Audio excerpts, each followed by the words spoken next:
Hello student, how are you? I am Anil Kumar Saxena. Welcome in my YouTube channel Expert Classes. Dear student, in my previous video I have completed exercise 3.6 question number 1. Today I am solving question number 2 first part. Before starting this video, I want to request to please subscribe my channel. In this question we have given Ritu can row downstream 20 km in 2 hours and upstream 4 km in 2 hours. Find the speed of a rowing in still water and speed of current. इसमें हमें ये दे रखा है dear student, जो कि हमें बहुत ध्यान से देखना है और इस चीज़ को समझना भी है कि कैसे हमें जो यहाँ पर जो क्वेश्चन दे रखा है उसी के अकॉर्डिंग हमें यहाँ पर क्वेश्चन को सॉल्व करना है. In this question we have also given what is the Ritu can row downstream 20 kilometre इन 2 आवर्स एंड अप स्ट्रीम इन 2 आवर्स आल्सो. तो फर्स्ट ऑफ ऑल हम क्या करेंगे कि स्पीड ऑफ द रितु ले लेंगे स्टील वाटर में. यहाँ पे एक चीज और समझने वाली है, what is the still water. Still water का मतलब होता है शांत जल, और स्पीड ऑफ द करंट का मतलब होता है कि जो जल में है या पानी में जो वेव होती हैं, मतलब उसमें जो अप्स एंड डाउन है वो कहलाता है करंट. तो सबसे पहले हम यही लेंगे यहाँ पर answer, speed of Ritu in still water. सबसे पहले हम स्टील वाटर में रितु की स्पीड ले लेंगे. यहाँ पर ये हमने ले लिया. यहाँ पर जो सबसे इंपॉर्टेंट है इसको मैंने x मान लिया, और स्पीड ऑफ द करंट जो उसने हमसे दे रखा है, तो speed of current is equal to y ले लिया. ओके. अब इसने दो बातें हमसे कही है, डाउन स्ट्रीम और अप स्ट्रीम. डाउन स्ट्रीम का मतलब क्या होता है, धारा के अनुकूल. जरा ध्यान से देखें. सबसे पहले मैं इसी को आपको बताता हूं कि what is the speed of down stream.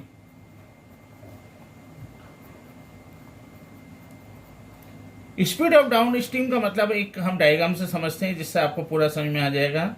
ये मान लीजिए हमने लिया यहाँ पर वाटर लिया, तो जो ऋतु की स्पीड है, वो ऋतु जो है वो पानी की दिशा में चल रही है, यानी ये स्पीड ऑफ द ऋतु है जिसको हमने x ले लिया है. और जो हमारे यहाँ पर दे रखा है वो दे रखा है स्पीड ऑफ वाटर. आप मेरी बात को समझ पा रहे हैं. यहाँ पर मैं ये कहना चाह रहा हूं, जो हमारा ऋतु है वो जल की भाप के साथ ही तैर रही है. ओके.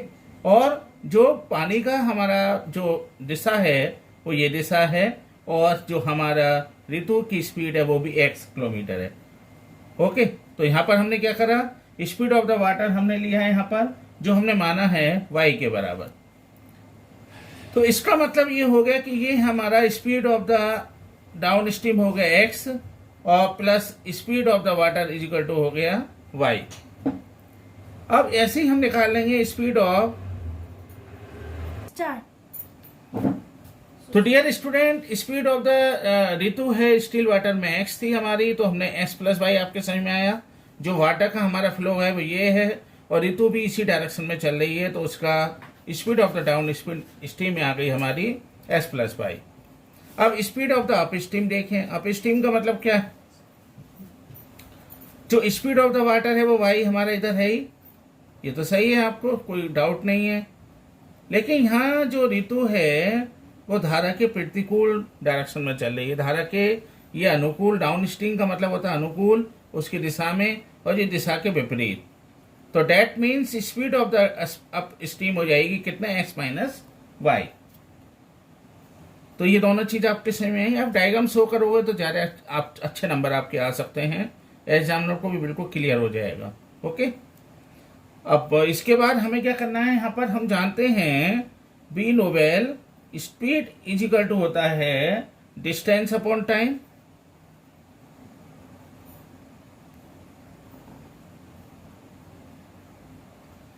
तो डिस्टेंस इज इक्वल टू क्या हो जाएगा, डिस्टेंस इज इक्वल टू हो गया आपका speed into time.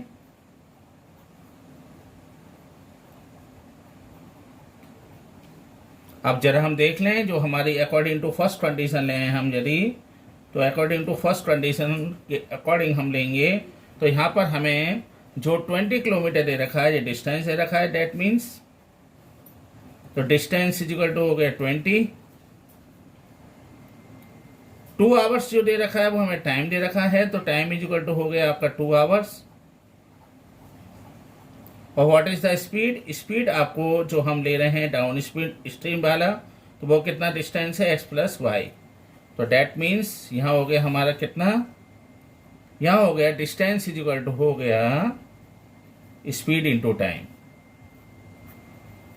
In my opinion आपके सारे कंसेप्ट क्लियर हो रहे होंगे। फिर भी आपको कोई डाउट है तो आप मुझसे कमेंट्स पे पूछ सकते हैं। तो डिस्टेंस इज इक्वल टू हमने ले लिया 20, स्पीड हमने x plus y, into time कितना है 2 आवर्स। इस 2 से हम डिवीजन कर लें यहाँ पर तो कितना आ जाएगा 10 into 10 is equal to x plus y. This is equation number 1। Again अब हम ऐसे ही सेकंड कंडीशन ले लें। सेकंड कंडीशन में क्या है, 4 किलोमीटर इन 2 आवर्स, तो हम दोबारा से वही लेंगे। Now again distance is equal to होता है distance is equal to speed into time. तो डिस्टेंस कितना है हमारा, आप दोबारा से लिख लीजिए आप। डिस्टेंस इज इक्वल टू है हमारा 4 किलोमीटर दे रखा है उसने। टाइम कितना दे रखा है, टाइम इज इक्वल टू दे रखा है 2 आवर्स। एंड जो हमारा स्पीड है वो हमारी दे रखी है x माइनस वाई। समझ में आया, ये आपका डाउन स्ट्रीम वाले कंडीशन हो गई, इसके अकॉर्डिंग ये आया। और ये आपका अपर स्ट्रीम की कंडीशन हो गई, इसके अकॉर्डिंग हमारा ये आया। तो देन ये हो गया आपका कितना, distance is equal to 4 is equal to speed कितनी है हमारी यहाँ पर x minus y into time, time 2 हो गया यहाँ पर। 2 से हम डिवाइड कर दें यहाँ पर तो ये हो गया 2 is equal to x minus y. ये इक्वेशन नंबर हमारी 2 हो गई। अब हम क्या करें, इन दोनों इक्वेशन को हम सॉल्व कर दें। तो now solving equation number 1 and equation number 2, x minus x plus y is equal to 10 and x minus y is equal to 2। अब आप देख रहे हैं इसमें एलिमिनेशन मेथड के अकॉर्डिंग हम इसको सॉल्व कर लेते हैं। ये प्लस वाई है, ये माइनस वाई है, दोनों कैंसिल हो जाएंगे और x हो जाएगा आपका 2x इज इक्वल टू 10 और 2 12। इसको मैं यहाँ सॉल्व कर रहा हूँ। तो 2x इज इक्वल टू कितना आ गया 12 और x इज इक्वल टू हो गया 6। यानी x का हो गया स्पीड ऑफ द ऋतु कितनी आ गई 6। अब क्या करें, इस x की वैल्यू को हम रखते हैं किसी भी इक्वेशन में। तो x is equal to 6 in equation number 1 रख दीजिए या 2 रख दीजिए, आपकी चॉइस है। तो यहाँ आ गया हमारा 10 is equal to x plus y. 10 is equal to x के स्थान पर हमने 6 रखा, प्लस y की वैल्यू को हमने निकाल लिया। तो ये हो गया 10 और इधर जाके माइनस का, तो 4 इज इक्वल टू हो गया y।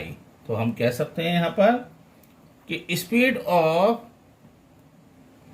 डाउन स्पीड, एक तो पूछा है उसने आपसे 2 चीजें पूछी है, find the speed of rowing in still water.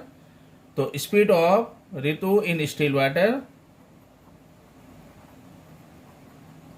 शांत जल में कितना आ गया हमारा इज इक्वल टू x कितना है हमारा यहाँ पर 6, और वो कितना आ गया हमारा स्पीड ऑफ करंट कितना आया, speed of current that means y। तो speed of current is equal to हो गया आपका y इज इक्वल टू 4। तो dear student, now I am solving question number 2 second part of exercise 3.6। In this question, इसको भी आपको ध्यान से करना है। क्वेश्चन में थोड़ी सी ट्रिक भी है और एक आपका जो है इसमें कंसेप्ट को अच्छी तरह से हमें समझना है। सबसे पहले मैं ये स्टार्ट करना चाहूंगा कि यदि आप किसी काम को, मान लीजिए 4 दिन में आप एक काम को कर रहे हैं सही है। एक काम को करा आपने 4 दिन में, तो 1 दिन में कितना होगा, दैट मीन्स तो 1 डे में वर्क हो गया कितना आपका 1/4 लिखेंगे आप। तो यदि मैं कहूँ x डे में आपका जो है x डे में वर्क कितना है आपका, यदि 1, तो 1 डे में कितना होगा बता सकते हैं आप। 1 डे में वर्क हो गया कितना हमारा 1/x। ओके, इसमें एक यही आपको ध्यान रखना है। इसी तरह से जब हमारा यहाँ पर दे रखा है मैन और वीमेन का हमें दे रखा है, तो इसी तरह से हमारा जो अगला है, यदि y डे में जो वर्क है आपका वो 1 है, तो 1 डे में कितना हो जाएगा, 1 डे में हो जाएगा 1/y। इसको आपको अच्छी तरह से समझना है, सही है। इसमें कोई डाउट नहीं होगा। जो मैंने आपको बताया कि हमें इस चीज का ध्यान रखना है कि 2 women and 5 men can together finish an embroidery work in 4 days। Embroidery work कर रही हैं 2 महिलाएं और 5 पुरुष।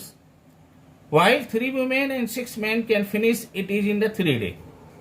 यदि 3 women और 6 men हैं तो वो उसको 3 दिन में कंप्लीट कर रही हैं।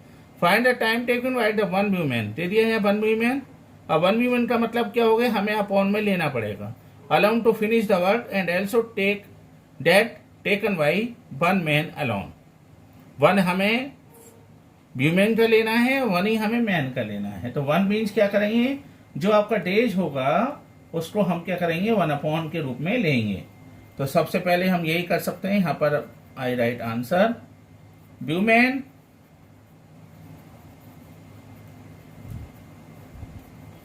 Finish work in is equal to आप ले लीजिए x डेज में, लेट कर लीजिए इसको, जिससे आपको कोई प्रॉब्लम ना रहे। इसी तरह से मैन फिनिश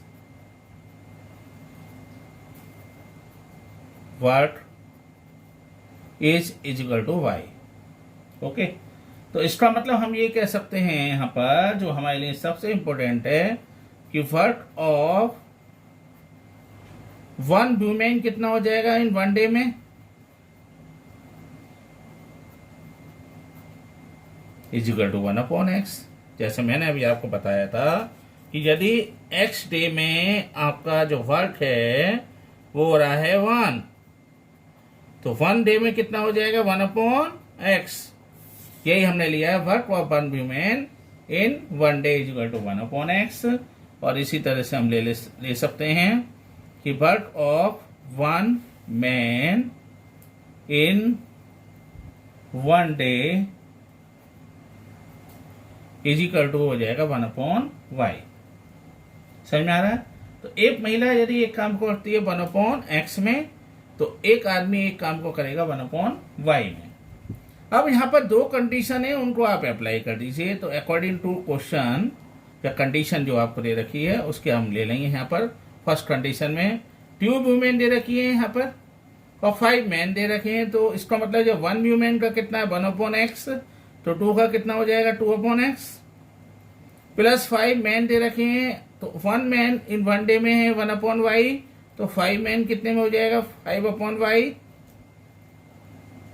कितने दिन में कर रहे हैं 4 डेज में, लेकिन हमें कितने में लेना है 1 डे में लेना है।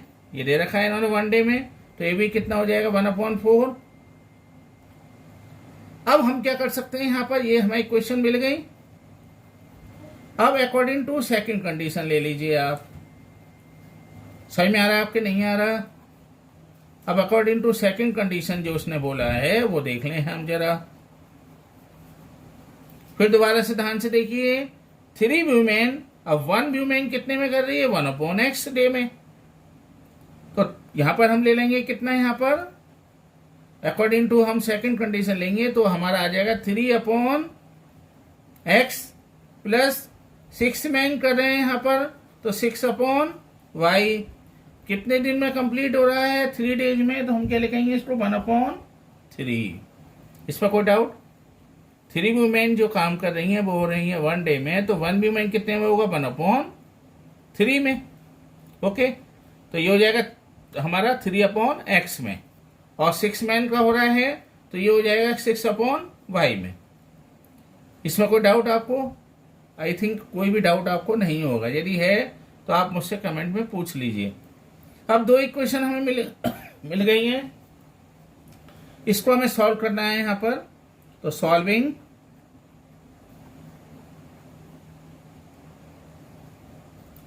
इक्वेशन 1 एंड 2, जरा देखें हम, 2/x plus 5/y is equal to 1/4 and 3/x plus 6/y is equal to 1/3।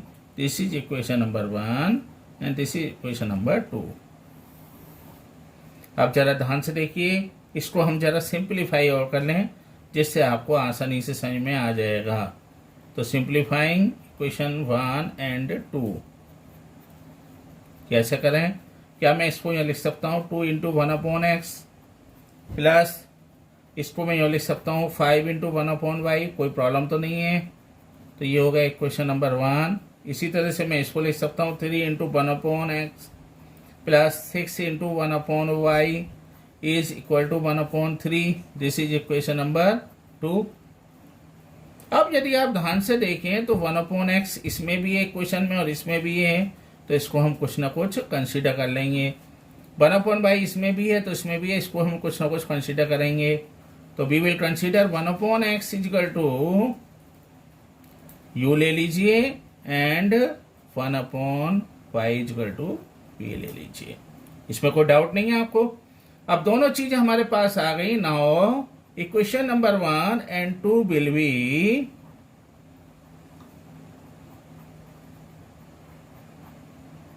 कितनी है, कैसे कैसे हो जाएंगे इक्वेशन 1 और 2? ध्यान से देखिए, 2 इंटू 1/s के स्थान पर हम u ले सकते हैं plus 5 into v is equal to 1/4।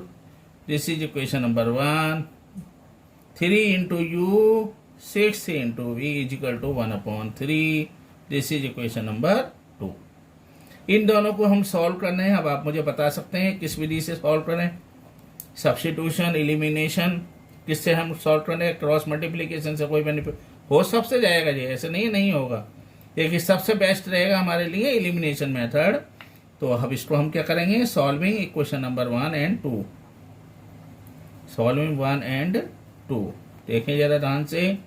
इसको आप यदि ध्यान से देखें तो मेरे पे यहाँ पे 5 है और यहाँ पर है 6, या फिर यहाँ पर मैं 6 से मल्टीप्लाई कर लूँ और यहाँ 5 से, तो मेरा काम चल जाएगा। तो मैं वही लिखूंगा यहाँ पर, multiply equation 1y6 and 2y5। तो अब कितना हो जाएगा यहाँ पर? 6 इंटू 5, 6 2 जा 12u plus 30 v is equal to 6/4। और ये कितना हो गया आपका? 5 3 जा 15u plus 30 is equal to 5/3। This is equation number 1 and this is equation number 2।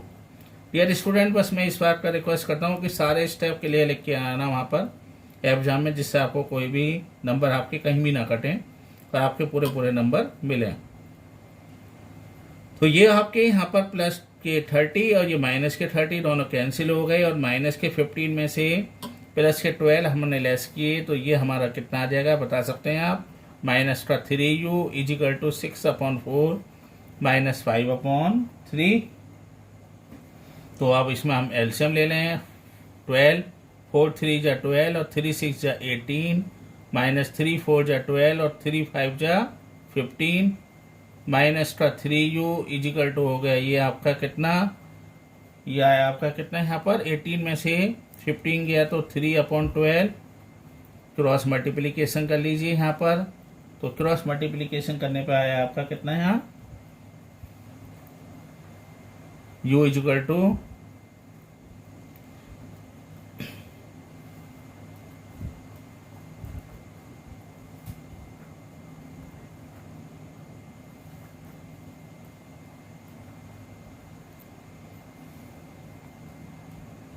तो ये कितना है?